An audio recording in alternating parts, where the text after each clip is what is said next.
Before he became my firstborn son, little Billy Michaels was simply a stubborn brat. His obsession with the world of cowboys and Indians took precedent over all else. Any attempt to drag Billy out of his fantasy world sent him flying into a rage. His parents thought it all a harmless phase, until the day that a neighbor boy discovered a real bow and arrow in his father's closet and taunted the notorious Cowboy Billy into a duel. But Billy's toy cap gun was no match for the steel-tipped arrow that took his life. His rebellious attitude and refusal to accept defeat was a perfect fit for my violent circle of angry spirits.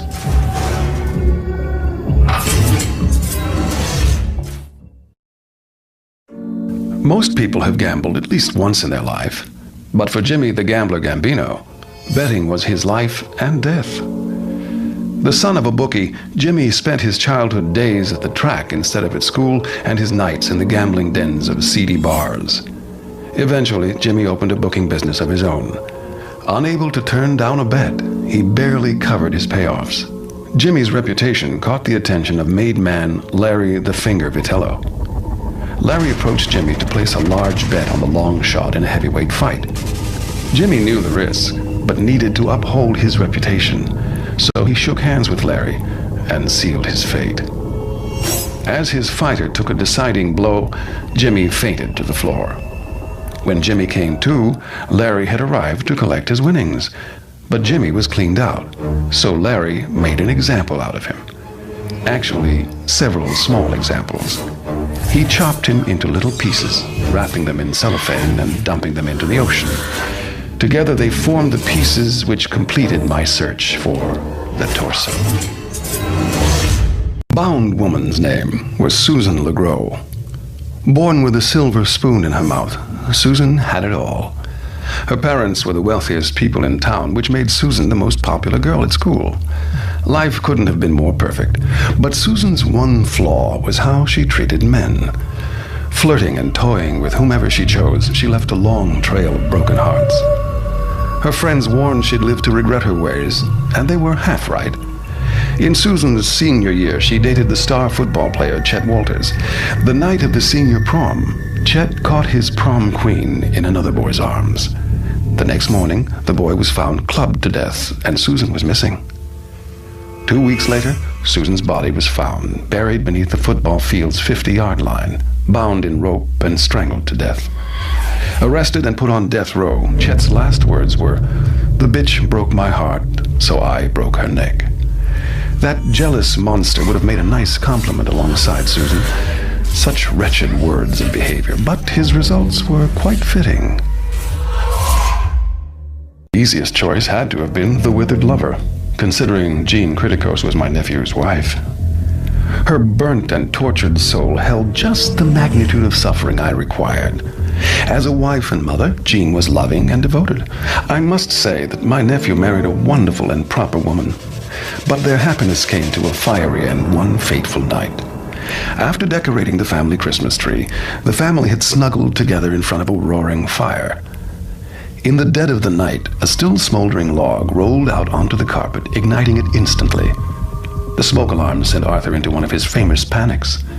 He rushed down the hall to save his children, assuming, of course, that his wife would head outside. Arthur soon realized he had assumed wrong. The firemen kept Jean's family from going back in after her. Poor Arthur was devastated by not saving her, but her oh-so-tragic death served my needs perfectly. The angry princess was a young woman whose beauty became her ruin. Dana Newman was blessed with the natural looks of a goddess, but cursed with an inability to recognize it. Her vanity and insecurity was only fueled by a string of abusive boyfriends. By the time of her 20s, depression had dragged Dana into a downward spiral of self-loathing that doctors struggled to save her from. Her desperate search for perfection led to employment with a plastic surgeon, where her wage was paid in nose jobs, breast implants, and an endless array of other needless procedures. Alone in the office one night, Dana tried to perform surgery on herself in a desperate attempt to remove an unperceivable imperfection on her face. The unorthodox procedure went horribly wrong, and she was left blinded in one eye. She finally gave up on achieving perfection and mutilated herself in a bathtub until her veins ran dry. When they found her, they said that she was as beautiful in death as she was in... Miss Isabella Smith was my choice for The Pilgrimess. Her story began in 1675 when the orphaned Isabella journeyed from England in the hope of finding a comfortable home in a quaint New England town. But problems began soon after she arrived. The tight-knit townsfolk didn't trust outsiders. When their livestock started to die mysteriously, the town's preacher accused Isabella of witchcraft. She denied the claim, but the town quickly turned against her. As more livestock fell ill, the preacher acquired a mysterious illness. The town rallied into a frenzy, cornering Isabella in a farmhouse, which they lit on fire.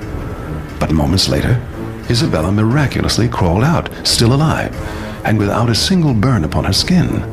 The astounded townsfolk sentenced her to a slow death in the stocks. There she stayed for weeks while children stoned her, women cursed her, and men spat on her. The humiliation proved worse than the pain. Finally, Isabella succumbed to starvation. Whether or not she was a witch, I can't say, but her powerful anguish served my need. Strangest ghosts I caught had to be Harold Shelburne, the great child. His 3-foot-tall mother, Margaret Shelburne, was wildly overprotective of her son, smothering and spoiling him from infancy, and never stopping as he grew. Harold could barely care for himself, and as a result, remained in diapers his entire life. Mocked at every turn, they sought refuge with the traveling freak show run by a man named Jimbo. But even a life in the circus was no escape, as they were continually taunted and tormented by their own twisted kind. One night, some of the freaks kidnapped Margaret as a cruel joke. In a panic-fueled rage, Harold destroyed the entire carnival in search of his mother. When he finally found her, she had died of suffocation. Filled with hatred, Harold grabbed an axe and had his revenge on the freaks, displaying what was left of them in the carnival for every paying customer to see. When Jimbo found out what had happened, he had Harold mutilated beyond what you or I can comprehend. Well, maybe you. And you thought your family was weird. Margaret Shelburne, the dire mother, was a shy woman who could never stand up for herself, partly because she rose to only a mere 3 feet in height. Since childhood, she was stared at for her pint size. Her own mother would even sometimes dress her like a doll. Margaret didn't care, as long as she found some perverse form of acceptance. A carnival barker named Jimbo put her on display in his freak show. Life was horrible, being an attraction for people to gawk at. One night, while sweeping up a donkey pen, she was raped by the tall man. She spawned a beastly offspring of her own. Oh, she loved her dear son Harold, more than life itself, never letting him out of her sight. The circus workers teased and tormented him relentlessly, a conflict that played itself out with bloody resolve that left nearly the entire circus free of life, including poor Margaret and Harold. Well, as they say, there's no business like show business.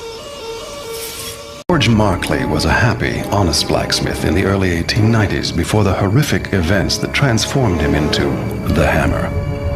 A hard-working man named Nathan wrongfully accused Mr. Markley of stealing and threatened to run him out of their booming town. Knowing he was innocent, George stood up to Nathan and refused to move. One day, when George's wife and 2 children were walking home from the market, Nathan and his gang of thugs attacked them, brutally killing them. Enraged, George tracked down Nathan and his friends and beat them to a pulp with his massive blacksmith's hammer. The local townspeople captured George and dragged him back to his shop, where he received a brutal form of frontier justice. Tied to a tree, nails were driven deep into his body with his own hammer. They finished the job by cutting off his most prized possession, his hand. Crudely fastened to his severed appendage was the tool of his livelihood, the hammer, readied for one last chance at vengeance.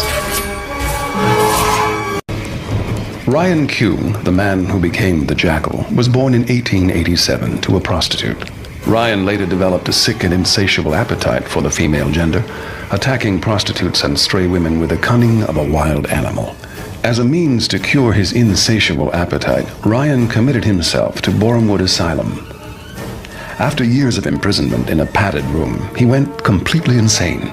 scratching at the wall so violently that his fingernails were torn completely off. The doctors kept him permanently bound in a straitjacket, tying it tighter when he acted out, causing his limbs to contort horribly.